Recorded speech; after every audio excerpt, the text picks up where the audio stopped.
اور دوسری جانب پاکستانیوں کے لیے یورپی ممالک کا ٹورسٹ ویزا حاصل کرنا تقریباً ناممکن ہو گیا ہے۔ تفصیلات کے مطابق یورپی یونین نے پاکستانی شہریوں کو وی کیٹیگری میں ڈال دیا ہے، جس کے تحت پاکستانی سیاحوں کے لیے یورپی ممالک کے دروازے بند ہو گئے ہیں۔ سفارتی ذرائع کے مطابق پاکستانی سیاحوں کے لیے یورپی یونین سمیت 26 ممالک کا ٹورسٹ ویزا حاصل کرنا مزید مشکل ہو گیا ہے۔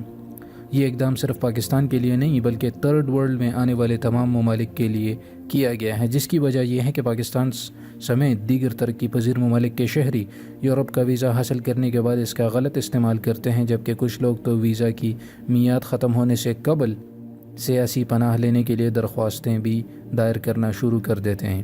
ایسا کرنے سے یورپی یونین کی معیشت اور ماحول پر برے اثرات مرتب ہوتے ہیں۔ اسی وجہ سے یورپی ممالک کا وزٹ ویزا حاصل کرنے کا عمل مزید مشکل بنا دیا گیا ہے۔ نئی طریقہ کار کے تحت امیدوار کو قابل اعتماد ثبوت پیش کرنا ہوگا، جبکہ دیگر کیٹیگریز کا ویزا حاصل کرنے والے امیدواروں کو بھی مشکل طریقہ کار سے گزرنا پڑے گا۔ انہیں یورپی یونین کے ممالک میں آنے، وہاں رہنے اور دیگر مطالبات پورا کرنے کے لیے قابل اعتماد ثبوت اور شواہد فراہم کرنا ہوں گے۔ یہاں یہ بات قابل ذکر ہے کہ یورپی یونین ممالک کے ویزا مسترد ہونے کی شرح پاکستان میں پہلے ہی زیادہ ہے، جبکہ گزشتہ کچھ ماہ سے کئی ممالک نے ویزا درخواستیں بھی وصول کرنا بند کر دی ہیں۔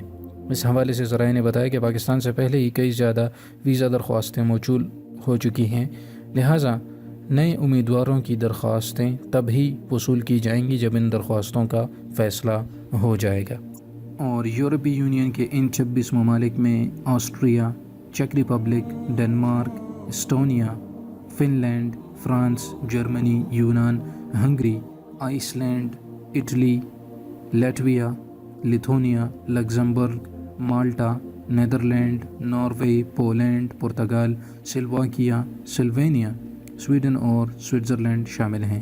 ان شنگن ممالک کے دورے کے لیے صرف ایک ہی ملک کا ویزا درکار ہوتا ہے۔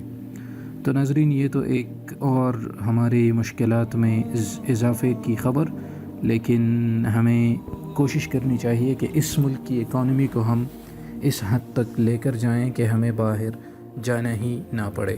افسوس کے ساتھ اب تک جتنے بھی لیڈرز آئے ہیں موجودہ حکومت سے پہلے، انہوں نے سارے ملک کا بیڑا غرق کر دیا تھا اور قرضے لے لے کر اور ان کو ملک کے فائدے کے لیے استعمال نہ کر کے اپنے بینک اکاؤنٹس میں رکھ کر ملک کو مقروض بنا کر ہمیں اس حالت میں دھکیل دیا گیا۔ تاہم اس میں اور آپ برابر کے شریک ہیں، اور ہمارے جو بڑے ہیں جو کہ رسپانسبل تھے ایجوکیشن حاصل کرنے کے لیے اور مرد مومن کی طرح علم حاصل کرنے کے لیے، انہوں نے کچھ نہیں کیا اور صرف وقت ضائع کیا۔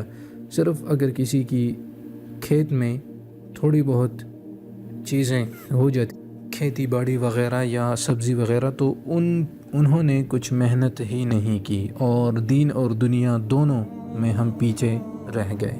یہی وجہ ہے کہ یہاں پر جرائم کی شرح بھی نسبتاً زیادہ ہے، اور اسلامی جمہوریہ ملک ہونے کے باوجود یہاں پر ایسے حالات ہونا جو کہ بالکل سازگار نہیں ہیں، تو یہ ہمیں دیکھنے کو مل رہے ہیں۔ تاہم اگر ہم اب بھی کوشش کریں تو جس طرح پاکستان میں $1 بلین یا ایک سال میں یہ جو فری لانسرز حاصل کرتے ہیں ان ویب سائٹ سے جو کہ کام کرنے کے لیے آپ کو آمادہ کرتے ہیں اور جس میں آپ کام کر سکتے ہیں، تو اگر اس طرح کی محنت چلتی رہی تو ہماری اکانومی سٹیبلائز ہو جائے گی، اور چونکہ موجودہ حکومت کے اقدامات بھی قابل تحسین ہیں تو انشاءاللہ حالات بہتر ہوں گے، لیکن اس کے لیے محنت کی ضرورت ہے۔ بریگزٹ کے نتیجے میں لندن کے فائنینشیل مارکیٹ سے 1000 ارب یورو کا سرمایہ اور 269 کمپنیاں نکل جائیں گی۔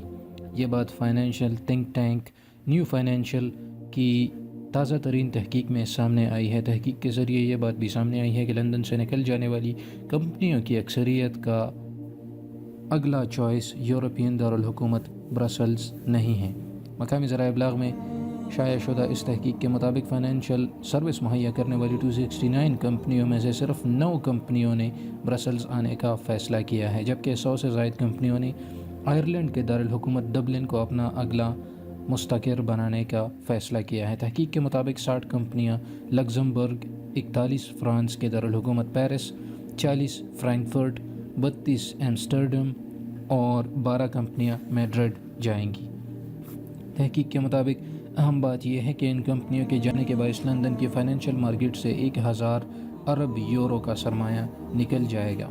واضح رہے کہ وزیر اعظم تھریسا مے کی جانب سے برطانیہ کو یورپی یونین سے نکالنے کی ڈیل کو پارلیمانی اراکین نے دوسری بار مسترد کر دیا ہے اور اب اس معاہدے کے لیے اپنائے گئے لائحہ عمل پر مزید ابہام پیدا ہو گیا ہے۔ جنوری کے بعد ایوان میں اراکین نے منگل کو اس معاہدے کو 242 کے مقابلے میں 391 ووٹ سے مسترد کیا۔ وزیر اعظم کا کہنا ہے کہ اب اراکین پارلیمان اس بارے میں ووٹ ڈالیں گے کہ کیا برطانیہ کو معاہدے کے بغیر ہی 29 مارچ کو یورپی یونین سے نکل جانا چاہیے، اور اگر اس میں بھی ناکامی ہوئی تو پھر سوال یہ ہوگا کہ کیا بریگزٹ کو التوا میں ڈال دیا جائے۔ بریگزٹ ڈیل پر اراکین پارلیمان کی ووٹنگ سے پہلے برطانوی وزیر اعظم تھریسا مے نے کہا کہ وہ اس ڈیل پر لازمی قانونی تبدیلیوں کے حصول میں کامیاب رہی ہیں۔ تاہم یورپی کمیشن کے صدر یان کلاؤڈ نے منتبہ کیا تھا کہ اگر اس ڈیل کو ووٹنگ میں شکست ہوئی تو تیسرا موقع نہیں ملے گا۔